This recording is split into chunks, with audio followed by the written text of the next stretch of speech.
Welcome back to The Cabin Podcast. I'm Andrea Belke. The Cabin is brought to you by the Wisconsin Counties Association and the WCA Group Health Trust.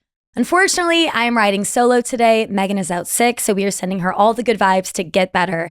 But I have a really fun guest today. We are diving into some of the most mysterious stories of Wisconsin, some incredible Wisconsin folklore. I have a legend himself, I would say. It's Jeff Finup in the cabin, who is the creator of Badgerland Legends. Welcome, Jeff. How are you doing? I'm doing great. Thanks for having me. Yeah, I saw you on Instagram. I saw some of these really cool stories that you go into. Wisconsin legends, folklore, unexplained happenings in our state. And I thought we have to have you on. We'll definitely have to have you for like a spooky episode. But there's also some stories being covered that are less spooky. But tell us a little bit about your page and how it came to be. Yeah, Badgerland Legends on Instagram is where it really started. Started in 2020, which has been 5 years ago, which is really hard to believe.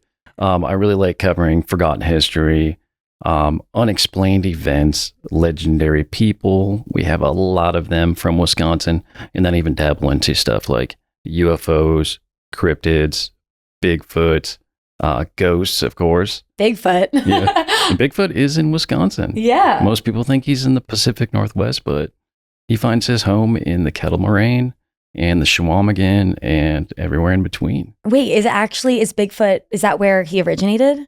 Bigfoot, he's known for being more Pacific Northwest. I think the first real stories came out of like Northern California, Oregon, Washington, but there has been a lot of Bigfoot lore through Wisconsin and some active researchers hunting him down, especially in the Kettle. That is so cool. I was actually talking to my mom recently just about this episode, and she brought up Bigfoot, that she grew up hearing stories about Bigfoot. Oh, really? Yeah. I mean, can you give us a little bit of an overview of kind of what people think Bigfoot is? Bigfoot, there's several different camps with Bigfoot. There's the flesh and blood camp, which think that he is just an undiscovered North American great ape.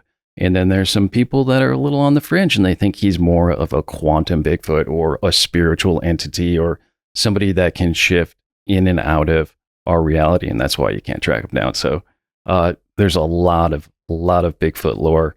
What I make of it, I'm not really certain, but it's still fun to research. Yeah, I think it's fun to think about these things, even if you don't actually subscribe and believe in them. I think it's cool to see how these stories originate. I'm kind of curious how you first got into this. Was this something you were always interested in? I grew up central Wisconsin, was born in the early 80s. I know, look at me. You can't believe that, right? But got into it. My mom was kind of fascinated with this stuff, whether it was ghosts or angel encounters. So had a lot of exposure to it on that end. And then, coming into grade school, you had the Goosebumps, you had Are You Afraid of the Dark? You had things like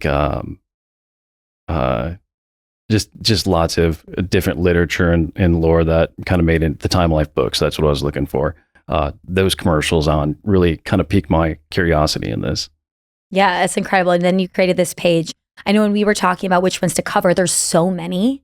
So we kind of narrowed them down. And I think a good timely one, because when this episode comes out, the draft in Green Bay, which is a huge deal, would have just happened. And you were telling me that there is kind of a spooky story surrounding Vince Lombardi, right? Yeah. So Vince Lombardi, everybody knows him as the greatest coach in Packers football.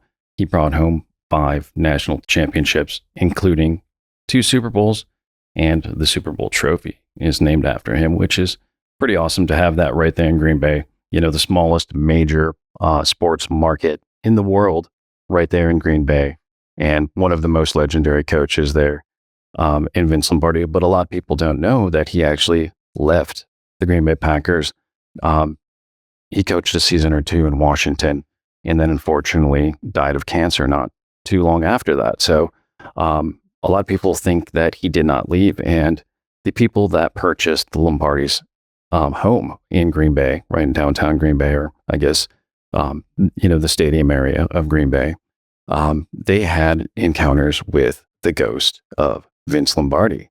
Now, Lombardi, after a lot of games, he would come down to his rec room and have a drink, have a smoke, have some people over, have some laughs, spend some time with his family. And it says that his energy still remains in that space. And the psychiatrist that ended up buying the Lombardi home had encountered him. And one of the funny things is about that is he said that the activity would pick up even more when the Packers were playing poorly. And of course, after Lombardi left, the Packers, they had quite a long dry spell until the Favre era.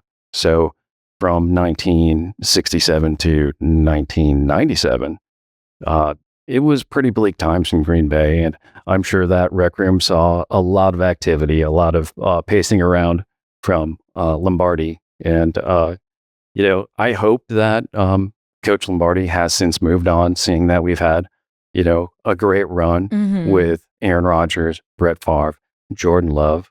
So hopefully he's at peace. But then there's also another legend. So before the Hall of Fame was moved to the atrium, it was at the Brown County Arena. It was actually like a separate building. And I remember going there as a kid, and they had this model replica of Vince Lombardi's office. Now, people that worked at the Brown County Arena, or the Hall of Fame there, they said that they would go in and they would straighten everything up at the end of the night, but they'd come in and find things out of place, like something had moved them.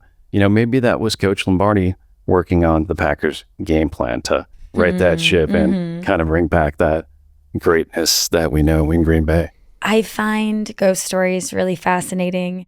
I did an episode recently for Discover Wisconsin that will be coming out next fall, where we kind of covered some of the spooky stories around the state. And it always makes you wonder if they're real or not. I'm curious, Nick, what are your thoughts on ghosts and maybe the story of Vince Lombardi's ghost? I am a big Lombardi fan. The combination of the two is very new territory for me. It's hard to reconcile those two concepts. I've seen Coach Lombardi and all what I know of him. Well, do you believe in ghosts? I believe in them as a form of a demon, more so than an old Renaissance person wandering around with a lantern. One of my favorite jokes is a comedian once said, it's always somebody like an old Renaissance outfits or costumes or whatever floating on the hallway, but we don't see anybody from like the 90s wandering around going, what's your Wi-Fi password? Yeah. Yeah, the cliche is period garb, meaning usually to the time that the place was most active as far as like a historical attraction. Now, I know you mentioned that you did a upcoming episodes, but I saw you on the episode at Lake Geneva, and you got to take in Rita's ghost tour for American Ghost Walks. Yeah. Did you have any encounters, anything to report there from the Maxwell? Yeah, I did an episode on Lake Geneva, which Lake Geneva is a fascinating, mysterious place. And there is a lot of history there with ghosts and sightings. So there were some sanatoriums in the late 1800s into about early 1900s, 1930, I think is when they stopped being there. But basically, these were mental asylums. So at the time, there was very different language around mental health, right? But when women a lot of times were diagnosed with a nervous disorder or postpartum, or maybe somebody had an addiction issue, they would be sent to these sanatoriums in Lake Geneva. And these were wealthy people going there, like people coming up from Chicago. But there were a lot of kind of stories about doctors doing shady things. And there's this really cool Lake Geneva Ghost Walks tour where you can go with Rita Moore. She's amazing. And she kind of walks you through a lot of those areas. But there has been a lot of sightings there. There's a lot of spookiness. And then that tour ends at the Maxwell Mansion. Now, Maxwell Mansion was created by, I think his name was Philip Maxwell. Philip Maxwell, yeah. 1855. He was kind of a founding father. And if you know the Maxwell Street days from Chicago, that is the same Maxwell. Okay. So he came up there, kind of built that huge mansion and inhabited it, and had some great dignitaries there, including Ulysses S. Grant. So this would have been post-war. He built it actually during the Civil War, which was kind of an accomplishment itself. Philip Maxwell was apparently a drunkard, and he would go galloping in the streets. That's what people reported, like a lot of yelling and running around the streets at night. But they still have that Maxwell Mansion there. You can stay there. And there's reports of, a little boy that comes and visits. Yeah, they call him Danny. And people that work there have reported, shadows or hearing furniture move on floors that nobody was on at the time. strange light phenomenons. And then residents or guests at the Maxwell Mansion, they have reported a little boy, giggling, moving their stuff, moving from room to room. So it is a place of a lot of intrigue. They've done a great job of kind of modernizing there. I know you got to see the speakeasy. One kind of little more darker aspect to that is he actually used the speakeasy as his surgical quarters. And right across from the bar, there's a drain on the floor that was the drain they used for surgery. So a little remnant of the kind of the intriguing past there. So I actually have a personal story from the Maxwell. I heard about it and I had to go stay. So a couple springs ago, me and my wife stayed there, and we didn't stay in the main mansion. They had actually converted what was an old motel into what they call the carriage house. And we got a room in there. Really didn't expect anything to happen because it wasn't part of the main mansion originally. But my wife had woken up in the middle of the night to a hand on her shoulder. And she thought, well, maybe Jeff's trying to get fresh with me here. Yeah. And then she turned around and I'm facing the other way and I am sound asleep. So she had a little encounter of her own at the Maxwell Mansion. So, well, and that's what, when you look it up, that's what people report. A lot of times people feel like they're getting tapped on the shoulder and then there's nobody there. Or you'll see a reflection of something in a mirror. Yeah. When I was there, I didn't, but just knowing the stories, you know how when you already kind of have that in your head, you walk in, you feel a little freaked out. I don't get too scared about that stuff. Actually, I wish Megan was here because she gets really freaked out. There's also this guy, Joe Diamond. Do you know of him? Is he the mentalist? He's a mentalist. So he actually does a lot of these shows in the Maxwell Mansion, and he's so good at what he does. I want to have him actually in the cabin. But he can just do some really crazy mind tricks. And so while we were there, he did some mind tricks. So having him there in the Maxwell Mansion, it just is this like beautiful mixture of all things spooky. Was this before or after the ghost walk?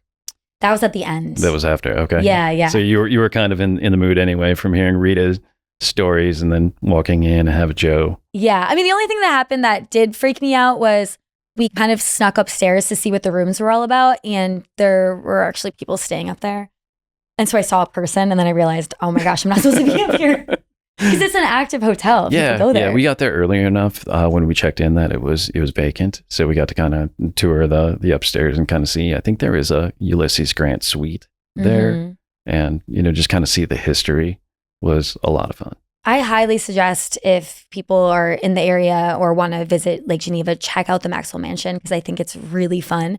Also on the ghost tours, it's cool because Rita talked a lot about these sea serpents and monsters. Yeah. And I didn't realize Wisconsin has a lot of sea monster lore. Yeah, there was a gentleman by the name of Charles E. Brown. He was the museum director for the Historical Society. He actually started the Wisconsin Archaeological Society, and he was an avid folklorist. He produced many pamphlets on ghost and local lore, and he did one specifically on lake monsters of Wisconsin. And what he said was, any resort lake without a lake monster was behind on the times. And I think he was kind of pointing to that it was a great way in that era in the 1920s to drive tourism to a specific lake. And there was even a guy in 2008, his name was Larry Nielsen, and it was Lake Pepin. He offered a $50,000 bounty for the lake monster of Lake Pepin. And what do you think they call the lake monster? I don't know. What are they? Peppy. Oh, Peppy? That's adorable. Peppy of Pepin, just like Nessie of Loch Ness. Jenny of Lake Geneva. Devil's Lake. All 5 lakes in Madison all have their own sea monster, lake monster tale. So he had offered a bounty for this, but the one thing we need to know about Larry Nielsen is he operated one of those 150 passenger paddle wheels that goes around the lake. So it was additional incentive to drive people there. And he also was a president of the tourism bureau, the local tourism bureau, I think on the Minnesota side. So if anybody wants to know the geography, Lake Pepin is kind of an offshoot of the Mississippi River and separates Pepin on the east in Minnesota to the west. So kind of strays that. And another interesting legendary is the water ski was invented on Lake Pepin. Oh. So that comes Wait, right I didn't there. realize that. Yeah. Wow. So he had offered a bounty. Nobody has come to claim it. Unfortunately, in 2023, he sold the boat, and I think he took his retirement. So I'm not sure if that bounty is still there, but you know what? Spending a day on the water looking for a lake monster, maybe boating or fishing, that's a reward in itself. Well, it's interesting because, especially with Lake Geneva, right? There were so many stories of people seeing this creature. Yeah. So what do you think actually is going on? That's a great question. Do I think there's a lake monster? Probably not. But I always like to hold out hope that there might be. And, a lot of times, maybe it's a bobbing duck. Maybe it's a lake sturgeon. I don't think there's any in Geneva, but I know, where there's reports on Lake Michigan, maybe Lake Winnebago. I'm not sure if they have sturgeon there. Muskies, anything like that could, some people even misidentify sticks as sea serpents, but I like to believe that they're out there, whether they're not or not. I have my doubts, but I can still believe, right? Yeah. Well, I think what's interesting too is back then you didn't have cell phones. I mean, this was all just word of mouth. So you have an experience, you talk about it, and then it would actually be in the newspapers, which would be really interesting. We dug up a lot of lake monster reports for a podcast that we did. And it was astonishing how many different lakes had these lake monster reports. And it's like, is that a case of yellow journalism? We're trying to sell newspapers, or were people actually seeing those things? Closest, we're in Madison right now. Lake Mendota has its own. They call them Bojo. And my favorite tale from there is it was probably like the 1920s when a couple co-eds were sitting out on a dock, and they were actually laying flat on their stomachs with their toes towards the water. It was a boy and a girl, and the girl felt a tickling on her foot. Now, she turned to look at her boyfriend, and he said, "I didn't do it." And she put her head down, and then she felt the tickle again. She's like, "Cut it out." And then it happened one more time, and then she looked back, and she saw a serpent-like head bobbing out of the water. Of course, they rushed to the safety of shore, thinking that something was going to attack them, and they said that was just Bojo playing tricks on them. Now, he's been known to upend canoes, rip piers out, rip docks out of the water, and some people say that they even found a scale of Bojo in the lake. Now, I was just out on Picnic Point last weekend. I looked, I didn't see him, but if I spend enough time on Lake Mendota, I hope that he makes his presence felt. Yeah. How much time are you spending? Because you're a researcher and you're, obviously looking into these places. How much time are you spending traveling around the state, going to these places of lore? Yeah. So I have 2 young kids. I got a wife. I got a full-time job. So this is a hobby of mine. But whenever I get the chance to, either explore a mysterious spot, go look for a lake monster, write about it, take a photo, do a video, I'll take the chance. Maybe more time will be dedicated to that when my kids are a little bit older and they can do it with me. Both kids are kind of fascinated in this stuff, so hopefully I can kind of set the foundation. So then I'll have some like little legend tripping buddies. Do you ever go snipe hunting with them? I have not. I need to do that one, but that's a fun one to do. What's snipe hunting? You won't know unless you're initiated. Yep. You gotta let the listeners know what this is about. Go ahead, Nick. So when you're camping with your family, as I was, when the parents, I think, wanted to be free from the kids, they asked us to go snipe hunting. And I don't know if it's the same for you or not, but our version was we had to get a paper grocery bag and go out in the woods or the field and have a flashlight laying down and shining in the bag. Then we had to go and hide and wait for a snipe to go run into the bag. So essentially, we were just sitting there looking at a paper bag with a flashlight shining in it for like an hour. Babysitting, essentially. What's a snipe? It's nothing. It's a mythical creature that... I shouldn't say nothing. I never saw one. What did you think a snipe looked like when you were waiting for this snipe? Like a crazy bird in my head, like a translucent bird with like spikes. I don't know why, but that's what I saw in my head. Yeah, I think it's more of just a practical joke that people play. Well, it's probably something that parents do to get the kids out of their hair. Absolutely. It's like the 48-50 nap, right? When you hide 48 eggs and say there's 50 and you take a nap. I just heard about that. Oh, that's fun. Yeah. Well, it's always kind of funny when you're growing up. I mean, your parents tell you a lot of lore, whether that be Easter Bunny, Santa Claus, all of that stuff. I don't know if you've ever been, but I grew up right by J Road. Yeah, the J Road Jogger. The J Road Jogger. So J Road is really close to it's on our land. So growing up, we were always told, I never actually understood the real story of what would have happened or what did happen, but my parents were always saying J Road was haunted. And do you know a little bit about? I know the basics. The legend is that a young lady got hit there while running, and you can still see her. But that's all I know on that one. Yeah, there's also a story about a woman with cats, and sometimes people will see these cat apparitions. But I think the fun thing about these legends is that sometimes people also like prank along with it because there's a stop sign there. It looks like a bloody stop sign, but I'm sure people painted it and made it look like that. Sure. But my dad is a huge prankster, right? Okay. So there's all this lore around J Road, and it is a really creepy road, but he wanted to start another rumor that there was maybe a creature like a Bigfoot or something. So when they have this big festival in Boatonville called Boatonville Rain Days, there's a lot of people that are out there and then driving J Road. He did this in a safe way, I will say. He didn't let the cars get too close, but he dressed up in this gorilla costume. We have these gorilla costumes. And so on the night of Boatonville Rain Days, he actually went to J Road, which is a swamp. And he would, when cars were coming, still from a distance, he would run across. And he did this for hours, hoping that it would start this huge rumor that someone saw a Bigfoot or a big creature. And nothing ever came of it. No one ever talked about it. No one said, we saw a creature. He spent hours running across the road. Approximately what year was this?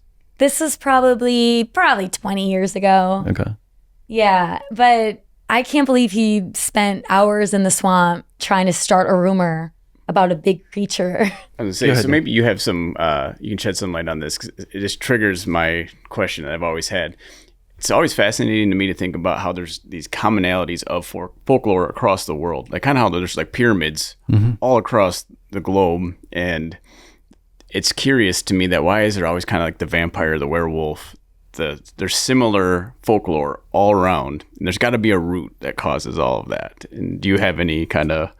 I don't know if I'm qualified to answer that, but it is, they call it like comparative folklore. And, a lot of these things have the same thing, but I think a lot of it comes to cautionary tales, like specific things like stay out of the woods after dark, because whether there is a boogeyman or something, there might still be something, whether it's, a large bear or a wildcat or something that could hurt you. So I think there might be something to that that boogeyman narrative to, stay away from strangers, stay out of the woods after dark. Yeah. The Cabin is brought to you by the Wisconsin Counties Association, and this week we're featuring Forest County, heading up north. Forest County was created from portions of Langlade and Oconto counties in 1885. The county was given the name Forest because of the dense forest which covered the county when it was created. Forest County has over 800 lakes filled with panfish, smallmouth bass, largemouth bass, walleye, northern pike, muskies, and more. Megan's favorite. Its network of waterways is unique and consists of 850 miles of fabulous trout streams. It's also a snowmobiler's paradise with over 400 miles of snowmobile trails. Forest County has the third highest part of our state, Sugar Bush Hill, just off State Highway 32 and US Highway 8 between Leona and Crandon, has an elevation of 1,939 feet above sea level. The Crandon International Raceway is located in Forest County and is one of the most famous off-road racing tracks in the country. It's a county of beautiful scenery, lakes, wildlife, and entertaining activities. Plan your trip today. For more info, visit wicounties.org. The Cabin is also brought to you by the WCA Group Health Trust. Serving local governments and school districts, the WCA Group Health Trust partners closely with members to fulfill their employee health benefit obligations in a fiscally responsible manner.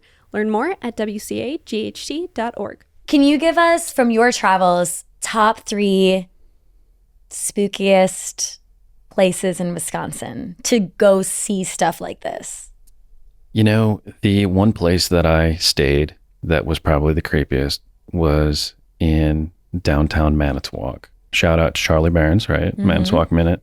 It was called Dead by Dawn's. Now it's a Scare B&B or a Dead and Breakfast. So Dawn set up this place. Her and her husband are former haunted house attraction people. Well, they retired, and this building that they live in now houses all of their Halloween decorations. So if you're into that kind of thing, I'm more into like the paranormal than I am to the jump scare stuff. But I'd recommend checking that place out. You can stay in the Scare B&B. There's 3 different rooms. So if you want to do a girls' weekend there, and there's an option for a peaceful night or an unpeaceful or terror night. What? So you can have the peaceful night where you just go and stay in these creepy rooms that she has set up there. I won't spill it because she tries to keep it the element of surprise for people that visit there.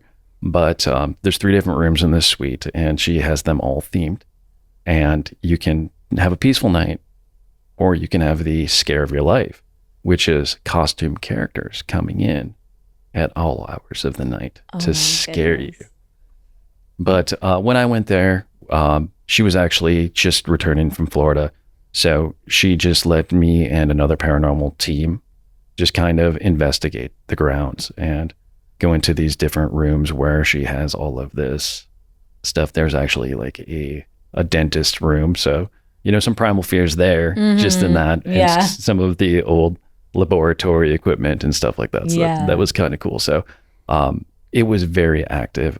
We had a paranormal investigative team with all of the equipment, and we were getting some real responses.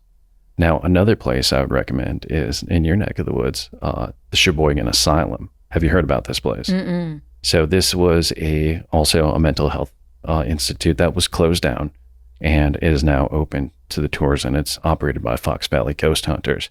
And they have tours all through the summer, into the fall, into the holiday, pretty much until it's too cold to operate.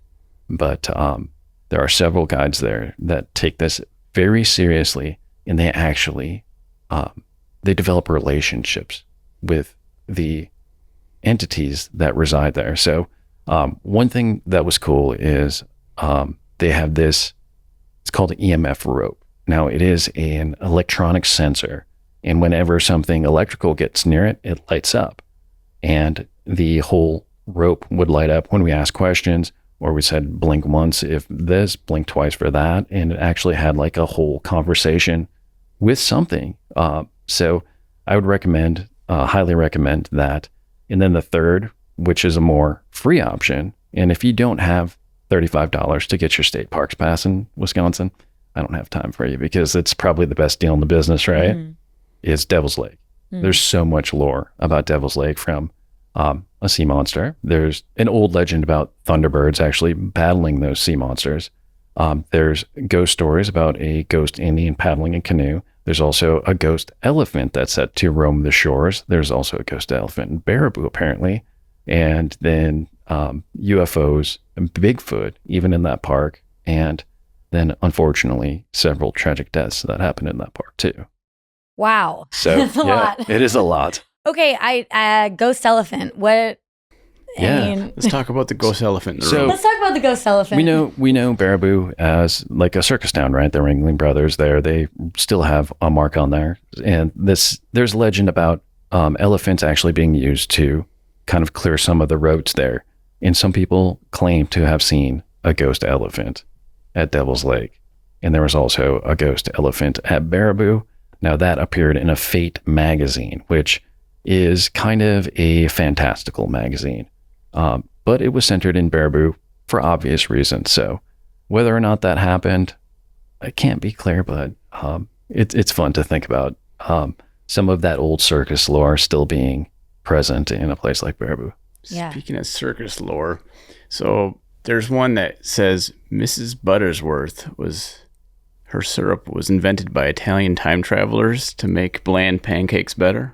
Have you heard this one? I have not. Wow, we're really in the weeds. Yeah, we're down Dang it. it. One day I'll get this question answered. Wait, what? There's just one it's like old folklore that, No, I've not heard and that it's one. actually in Wisconsin's phylum, if you will. Oh, it's a Wisconsin thing? Yeah, it is. Here, I'll Google it real quick. Talk amongst yourselves while I look this up. Well, also, yeah, if anyone listening knows any more of this folklore, have you had other experiences when you were traveling around? I know you had the one in Lake Geneva, but did you have, besides the ghost ones as well, like anything where, you know, something happened you didn't expect? You know, like the Sheboygan Asylum, Dead by Dawn's, all had, you know, some activity going on. I haven't had that holy grail moment of the full body apparition. And I think every, you know, person that's into this kind of wants that. My friend Chad Lewis, he's been doing this for over 20 years, maybe closer on 30 years. And he's been writing books, traveling. He's been looking to see a ghost, and he has been striking out. So, you know, maybe someday it will happen to Chad. But as for now, it hasn't happened to me. But you know, I'm always on the lookout. I do think we have to talk about the Hodag. Yes. So you talked about your dad in the Bigfoot costume, trying to start a flap or start a report of Bigfoots. Well, in the 1890s, there was this legend about this black Hodag that lived in the outskirts of the logging community of Rhinelander. And there were several parties that went out to hunt the Hodag. And finally, in the weeks leading up to the inaugural Oneida County Fair, one was captured. Now, Eugene Shepard was a timber cruiser, which means he went around the Northwoods. He knew the Northwoods like the back of his hand, and he would find specific cuts of lumber and let buyers from out east know, hey, here's some timber product. I'll let you know where it is, and he'd collect a fee. Well, he wanted to make Rhinelander a premier Northwoods town. So the inaugural Oneida County Fair was just around the corner. They had this old lumberjack tale about the Hodag, which was a reincarnated oxen that was reincarnated from the ashes of a very abused oxen. And somehow this spiritual creature became a flesh and blood creature that we know as the Hodag. Now, I see the look on your face. Well, wait, okay, so you said they caught one? Yeah. And it ran in a paper called The New North, and it was just a few weeks before. But they didn't have there's not a picture of it. Absolutely, look at the capture of the Hodag. We'll put that in the show notes. But anyway, Gene Shepard, he claims to have caught one of these, and he publicizes it in the Rhinelander paper. And he sets up a tent at the Oneida County Fair, and he has the fairgoers enter the tent. Now, on the other side of the tarp, people hear thrashing, they hear chains, they hear growling, and people left that fair thinking that the Hodag was a real animal. Well, Gene Shepard, seeing the success, he actually moved that tent and that Hodag to his own property and continued to charge people to see that Hodag. So the Hodag eventually was debunked. It seems like at some point, Gene Shepard came clean and said it was just a parlor trick. But some people think that the Hodag still lives in the outskirts of Rhinelander. So then he said, how did he trick people? They actually saw it? No, it was on the other side of a tarp. They heard the growling and the chains, and being in a dark enough tent and hearing the lore. You know, then how did this guy get a picture of it for the newspaper? Well, you'll have to pull that up next. Okay, so it's not real. It's called, yes, it's called The Capturing the Hodag, and they had it almost looks like a paper mache with a fur. You got it. On it. Yeah. You could probably get away with a lot back then. Yes, absolutely. So it's interesting. I did a short in Rhinelander, and we covered all of it. And everyone knows it's not real, but it's fun to talk about and imagine absolutely. That it's real. Yeah. Yeah, there's the lumberjack lore. There's so many. In this Eugene Shepard, he went from camp to camp. I call him the P.T. Barnum of the bunkhouse because he was a larger than life character. He loved collecting these lumberjack tales. Some say that he was actually the creator of the Paul Bunyan character. And whether or not that's true, I'm not sure, but it makes for a good story. Yeah, I mean, I think the cool thing about the Hodag is it really does bring a lot of attention to Rhinelander. When I think of Rhinelander, I think of the Hodag and kind of the lore around it. There's a festival coming up, right? Yeah, May 17th at the Pioneer Park. My friend Ben from the Hodag store and Carrie from the Historical Park Logging Museum, they actually kind of wanted to do their own festival, kind of like Point Pleasant does with the Mothman. And they wanted to honor the beast and the creator of the beast. A couple years ago, they actually had a Gene Shepherd reenactor set up the tent. He was kind of a carnival barker. He had his assistant with him, Luke Kearney, who wrote a book on the Hodag. And they gathered people around and told about walking through the swamp, encountering the beast, how they captured it, and said just on the other side of this tarp is the Hodag. So it was a kind of a recreation of that 1896. And then Ben and Carrie took it up to a new level last year, where they actually had a crate with a Hodag in it. And steam came out. It made a lot of racket, and the little kids just absolutely loved the captured Hodag in the crate. Yeah. So you can check that out on, I believe it's the Hodag Stores webpage from last year. I'll have to ask them if they're going to bring that one back, because that was a major hit and so much fun. Mm-hmm. And so, yeah, the Hodag Heritage Festival, May 17th, put on by the Chamber of Commerce. There's speakers, vendors, food, green beer for those that love it. And it's a family fun atmosphere, bounce houses, playgrounds, and just, it's free for all ages. How's that compared to the UFO Days Festival we talked about last month? You guys talked about that. Probably not nearly as big as that, but it's the fifth year, so it's been growing year over year, and it's been getting a lot of attention. And a lot of people have been coming out, learning about the lore of the Hodag, learning about cryptids and the like, and people are really excited about it. And it's great because for sure. What's a cryptid? Cryptid is an as yet identified animal. Now, people would say that the Hodag is more of a fearsome critter or fearsome creature, which would be something that is just assigned to folklore, where cryptid is like Bigfoot, where people think that he's still out there, that people are going to eventually be able to document him scientifically. No, people really think he's out there. Absolutely, yeah. Hide and seek champion of the world. Yeah, that's right. Now, I know there's shows that are really popular, like Finding Bigfoot. And I said, well, I'll start watching Finding Bigfoot when they change it to Found Bigfoot. Yeah. Well, also, doesn't he seem really slow when people talk about Bigfoot?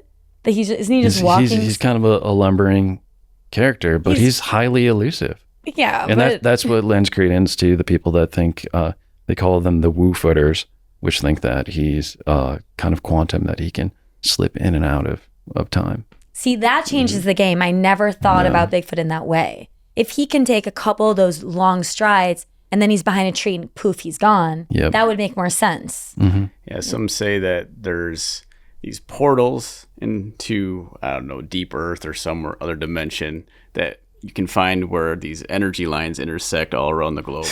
We're in it now, guys. Yes, yeah, baby.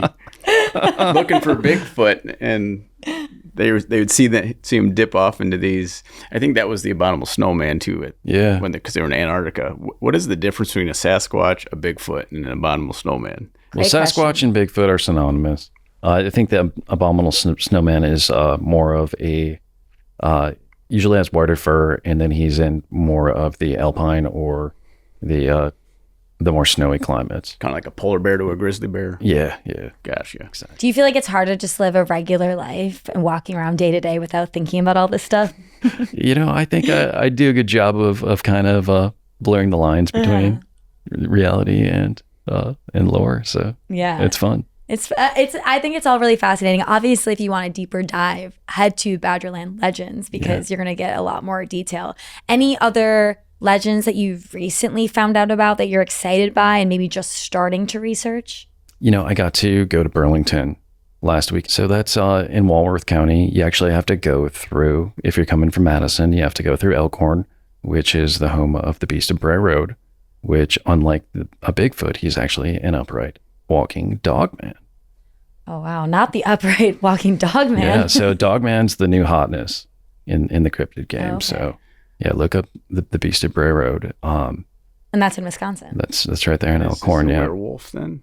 It's not a werewolf, because he has I know this sounds completely crazy. I know, I'm like, people are going to really love this. Or some people are like, okay, you lost me at upright dog man. So unlike a werewolf, that would be a man that turns into a wolf, under the light of a full moon. It's a fixed entity. Okay, like a chupacabra. Sure. That's why this is so fun, because it's fanciful. It's a lot of fantasy, but it's still fascinating. And I think it tells a lot about, about people, about humanity, whether it's Seymour with the hamburger or Two Rivers with the ice cream sundae, Rhinelander with the Hodag. Wisconsin's just filled with a ton of great history and great lore. Yeah. How has this work made you appreciate your home state more? It really has, because, coming up in, the 80s and 90s, you'd hear about things happening in England, or you'd hear about a scary place in like upstate New York, like Amityville, or you'd hear about something happening in like Los Angeles or Northern California with Bigfoot. But to find this stuff right in your backyard, almost literally, is a lot more fun, because the weird is closer than you think. The weird is closer than you think. I love that. I knew Nick would love that. All right. Well, hey, thank you so much for stopping in. This was fascinating. Obviously, just a sliver of the stuff that you do. Can you give people just where to find you? And I know you have a book as well. Yeah. So Badgerland Legends, Facebook, Instagram, Wisconsin Legends for Kids. I actually wrote it and dedicated to my daughter. She just loves when I mention that. She was the inspiration for that on our walks to school. I would regale her with different legends, and I had to come up with some family-friendly ones. Unfortunately, Wisconsin has some dark legends, but there's a lot of good, lighthearted ones. So being able to put that together for her and put that out, you can get that on Amazon. And then the Wisconsin Legends podcast. I know we talked a lot about Rita Mae Moore and her ghost tour in Lake Geneva. I was actually co-host with Mike Huberty of American Ghost Walks, and he does tours all over the country, including Madison, Milwaukee. He had one in the Dells, but I think he closed that one. Lake Geneva, Waukesha, Bayfield, and he's always ever expanding. So check that out, and Wisconsin Legends podcast for a specific episode on the Hodag and Devil's Lake if you want to learn more about the stories we talked about today. Amazing. Busy man. Yeah. How do you do it all? And just got to keep one foot in front of the other. Yeah. All right. Well, thank you so much for stopping by. Thank you guys for listening. Make sure to like and subscribe, leave us a voicemail, and we will see you next week. Bye. The Cabin is brought to you by Praise in the Pines. Get ready for an unforgettable event full of Christian music and worship on Saturday, July 19th, 2025 in Eagle River, featuring the iconic Newsboys. This event is more than just a concert, it's a revival. Experience relatable teaching, uplifting music, and personal testimonies of faith that will move your heart. Gather with fellow believers for a day filled with hope, unity, and inspiration.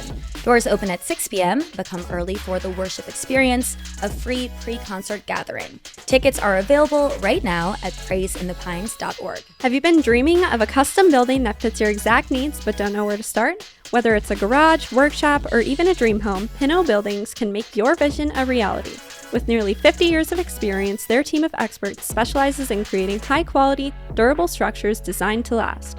From the foundation up, Pinno works with you every step of the way to ensure your building is built to your exact specifications. If you're planning a large space for your growing business or a cozy little cabin to get away from it all, Pinno Buildings has you covered with customizable designs that fit your unique needs.